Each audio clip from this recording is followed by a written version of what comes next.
Hello, this is Kevin Best, your host for Great Leaders Serve. And today we're going to be talking to Julian Coblentz, president of Walnut Creek Foods. Julian, thank you very much for being part of this today. Can you tell me a little bit about your business and what your role is?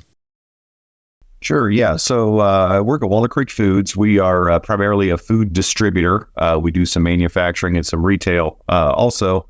But food distributor. We work out of northeastern Ohio here in one of the largest Amish communities in the world, really. I've been here 20 years, filled a variety of roles over the years, currently serving as the president since January of 23, so just over a year. And that's a little bit about what I do and what our company does. We kind of specialize in doing distribution into food retailers in rural areas. So a lot of independently owned grocery stores, farm markets, bulk food stores, country markets in rural areas, rural communities, really throughout much of the country. So we're in about 30 states, and that's what we do. So you and I had a discussion about a year ago, and you were giving a little bit of a story about how you decided to embrace serving leadership. So can you talk a little bit about that story? Yeah, sure. So right out of college, I got a job at a local bank, and early 20s, first real world job experience, and ended up in a situation there where in a short period of time I was supervising a few people, and things didn't go that well for me. I wasn't a very effective leader, and I recognized pretty quickly that if I'm going to have any success in the business world, any success in the workplace, I'm going to need to learn how to lead in a better way than what I was trying to lead. And so I recognized that something had to change if this was going to work for me. So how did you find this kind of system? How did you find the serving leader model? Well, so I left that first job after a few years, and went to work for Mark, who's still the owner of the company that I work for now. And I started getting exposed to serving leader principles in a variety of forms there. So some seminars we went to. I went to the Dale Carnegie training fairly early on in my career here. And it was just kind of a trickle effect over the years. Some books I was starting to read, started reading John Maxwell at that point, and just started to come in contact and starting to learn just through a variety of resources, a different way forward as a leader. So now that you utilize that type of management style, when you look at issues that come up with the business, you as you said, you're in 30 states, a lot of rural areas, probably a lot of delivery systems, a lot of different companies that you're dealing with. What are the most pressing issues or concerns or problems you have because you have a serving leader management style, and not all the companies you probably deal with have that same style?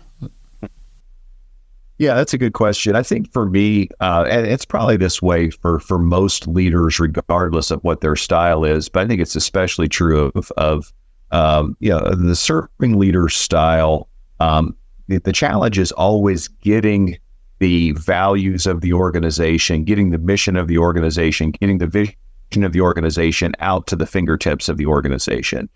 So most of the people that deal with our company don't deal with me. I touch a very small percentage of the interactions that people have with our company. But our sales reps that are out on the road, our delivery drivers that are out, knee to knee with the customer, face to face with the customer, the customer service reps we have that are spending time on the phone every week with our customers. The challenge is just making sure that we have alignment from all throughout the organization. So we have the values that we've agreed upon.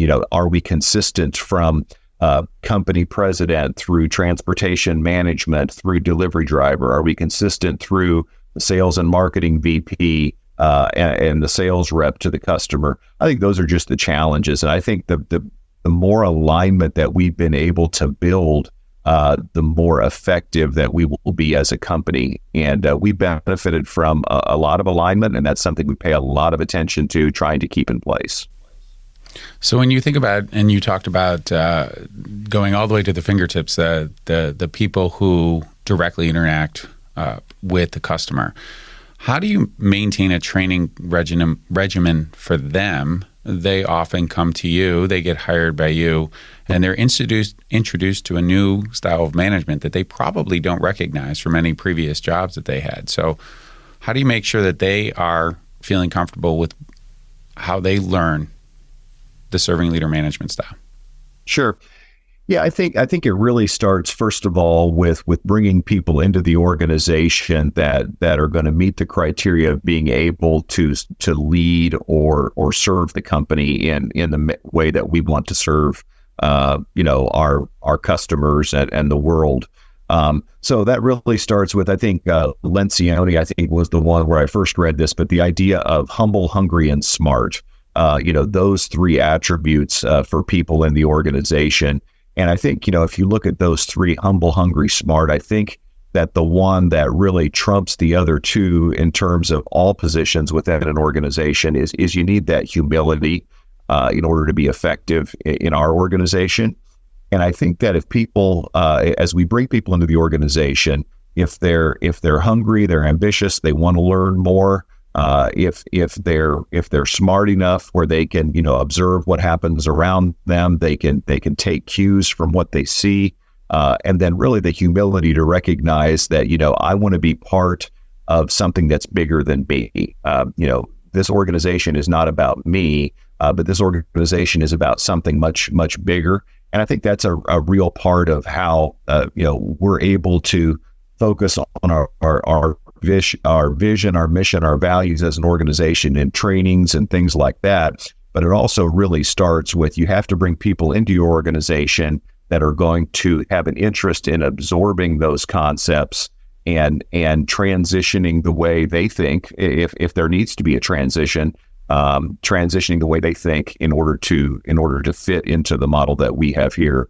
And one of the things that, in our community, we just have a tremendous number of organizations that model servant leadership very well. So it's really not that uncommon for us to bring people into our organization that are skilled and very accustomed to, whether it be the upside down pyramid or however you want to talk about it.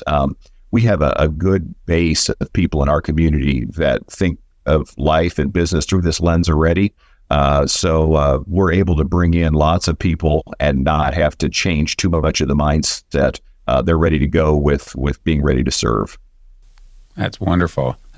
So in the work that you do, obviously, as we talked about, you deal with other companies. And there's probably some unique financial challenges that you face when you're either dealing with contracts or you're dealing with the transition of money from one company to another. As a serving leader, when you're dealing with possibly some other companies, I think about companies that are more of a top-down approach. You have the leader of the organization.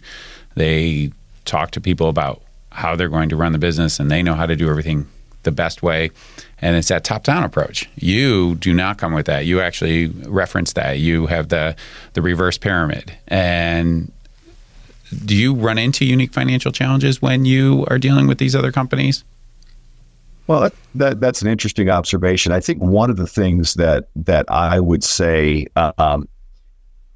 this is not a perfect indication always, but one of the things that I would say that I have learned over the years is that you can always tell which organizations have more of a serving leader mindset in dealing with them, in terms of how do the people in the fingertips of their organization, the sales reps that we do business with, if it's a vendor selling to us, the delivery drivers that are making deliveries to us, if it's a food manufacturer making deliveries to us, how do the people at the fingertips talk about the leadership of their organization? That's a pretty good telltale sign of what kind of leadership they have.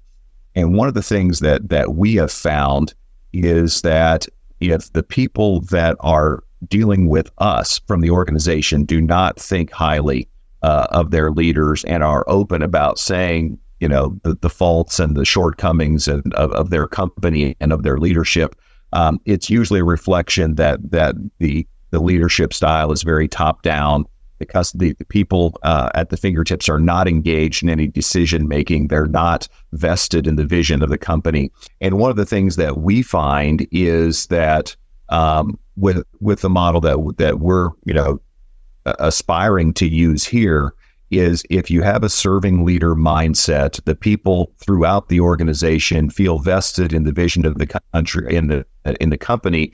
They bring their best ideas forward. They're engaged in trying to identify problems, find solutions. So instead of having the top 10 or 20% of the organization trying to make the company work well, we hope to have 100% of the organization trying to solve problems and make the company work well. And so I really think it's a tremendous financial advantage that we have, because we have alignment throughout the organization and everyone wants to be a problem solver. Everyone wants to take care of customers. Everyone wants to see the company be profitable. Whereas, other models, sometimes you have the tension and internal friction of, you have, a top-down leader that's trying to make budget numbers, and then you have the fingertips of the organization shaking their head and saying, these methods will never work. So I don't see the serving leader mindset at all conflicting with, meeting financial goals and performing well financially. In fact, I think it's a huge tailwind and a help to helping organizations be more successful financially, actually. Yeah, I think that, when you had talked about that, when you're going from like maybe 10 or 20% of the people making decisions to 100% of the people interacting with decisions that are made by the organization, you kind of think about your mind. When you were little, that your teacher or somebody would have told you that, you only use like 10% of your brain. And you're like, man, if I could use 100% of my brain, how much better would I be? So the fact that you can say, you know what, we're using 100% of the mind power of this company to build a more profitable business, it seems like it's a no-brainer at that point to say, well, why wouldn't everybody embrace it? So can you talk a little bit about why don't you think that everybody embraces this kind of model? Well, I think more and more it's becoming, more prevalent in the marketplace and in a lot of ways. It could just be, the circles I move in, but I'm definitely seeing more and more of this mindset. I think it's somewhat, one of the challenges is you kind of give up some control of a business owner is giving up more of the control of the organization. A senior leader is giving up more of the control of the organization in this model, I believe. So I think that's one of the challenges of it. I think more and more the marketplace is appreciating this model, but I think one of the things that happens is you have a number of people that give lip service to it. They use terminology that is, serving leader mindset. But then sometimes we see where, the actual talk and the walk don't always match up the way we think they should. And we've all been there at times as leaders, but I think that's really the challenge is, trying to turn things into a true serving leader mindset is a lot harder done. It's much easier to talk about than it is to do it. So I think that's one of the big challenges. I think a lot of companies would mentally say that we want to be a serving leader organization. I think the actual operation and making that happen is really sometimes where we fall short. So a lot of the business that you work in, you're going to be working with other professional advisors, your attorneys, your accountants, the insurance people that you deal with, anybody that helps you professionally keep the business going that way, but are outside of this. When you think about the next hire that you have to make on an outside person that's going to work closely with the company, are you thinking serving leader mindset first? Or are you thinking skill first? And we hope that they're a serving leader as well. Well, I think it really has to be both to some extent. I think one of the challenges is, first of all, when you're hiring an outside professional, usually there's expertise that is specific to a subject matter. You want a subject matter expert. So there certainly needs to be a level of expertise and knowledge, whether that's technical knowledge or something that you count on there. But I think really where the serving leader mindset comes in is, does this person, does their world revolve around them, or does it revolve around something that's greater than them? And we would hope that if they are focused on serving a cause that's bigger than them individually, we would hope that that we, as their customer or as someone they're providing a service to, would be a big part of what's bigger than them.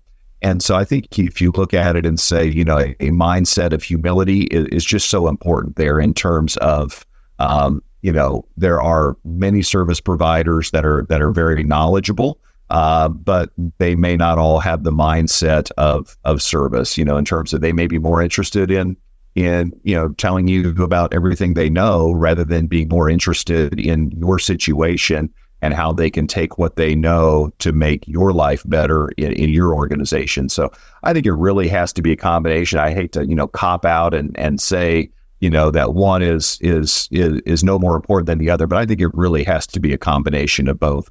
I don't want somebody that just has an attitude of service to us, but doesn't have, the background and expertise in the matter. So I really think there's a standard that has to be both.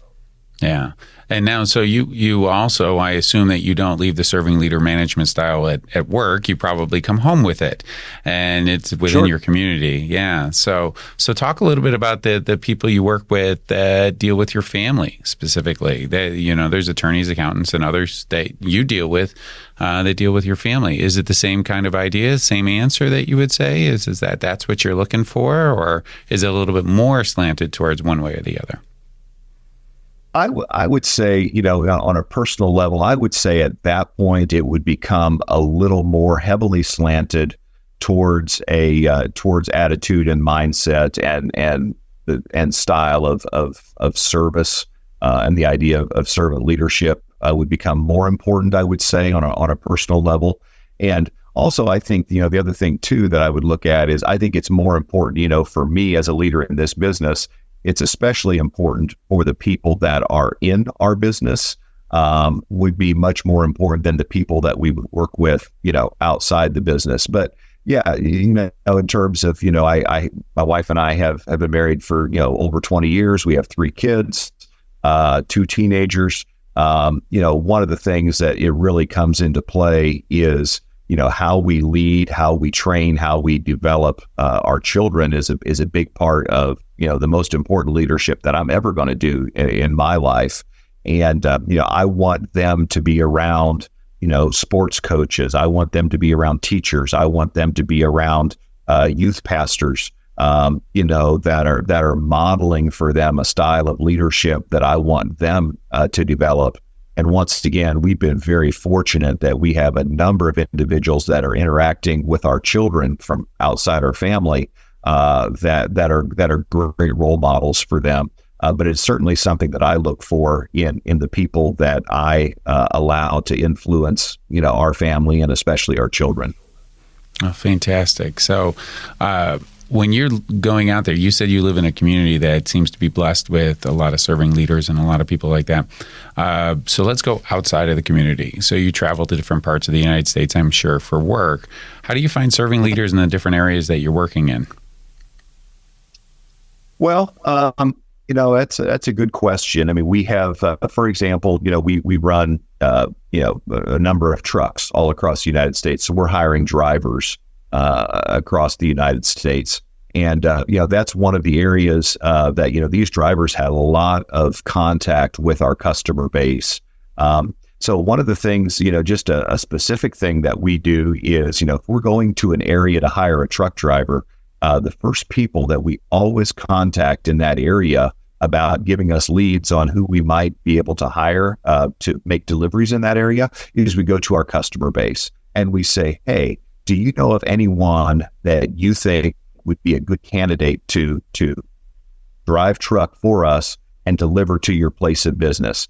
Who would you be interested in having serve you in the marketplace? And so that's just one real simple example.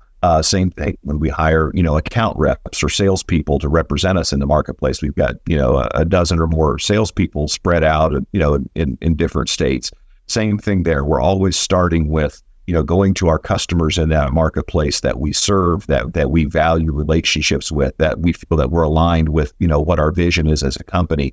Who do you know that you think would do well in this job? Who do you know that we might want to talk to? So it's just a small, simple thing, but usually it just starts the filtering process in terms of, we think about, the marketplace, we think about the customers that are in that market. And instead of taking just a shotgun approach in terms of, hiring, we think specifically about when we're bringing people in for interviews, is this person going to represent our company well to this customer and this customer and this customer that we know in that marketplace that they will be serving.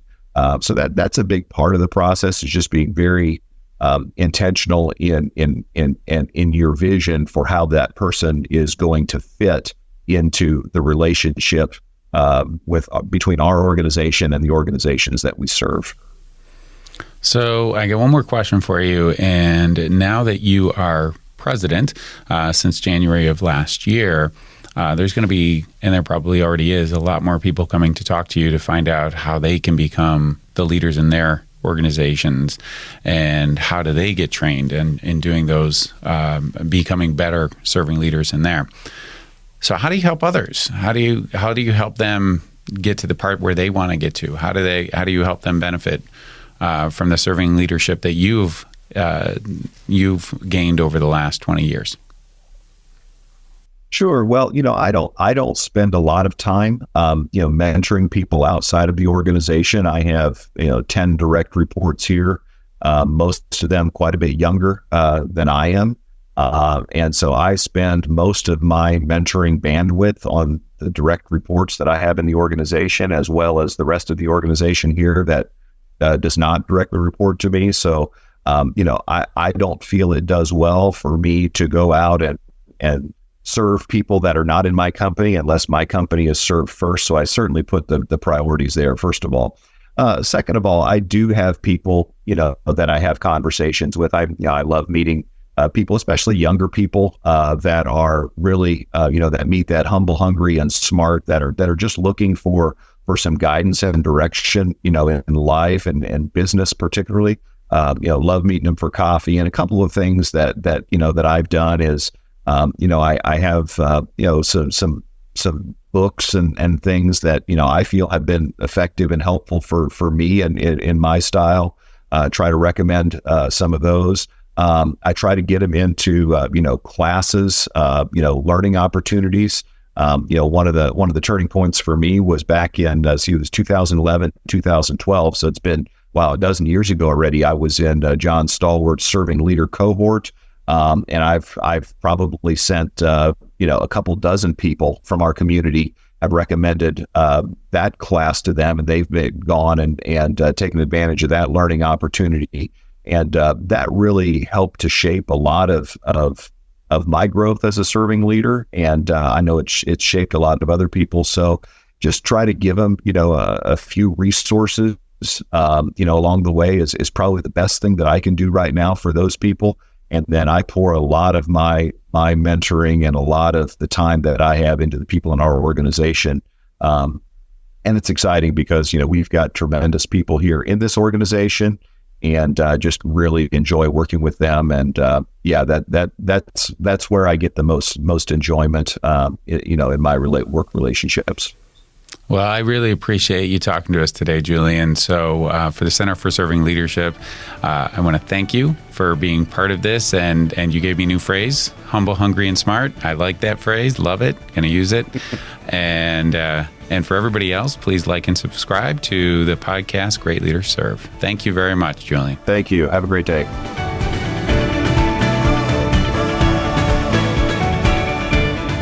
For more information about the Center for Serving Leadership, visit our website at centerforservingleadership.com.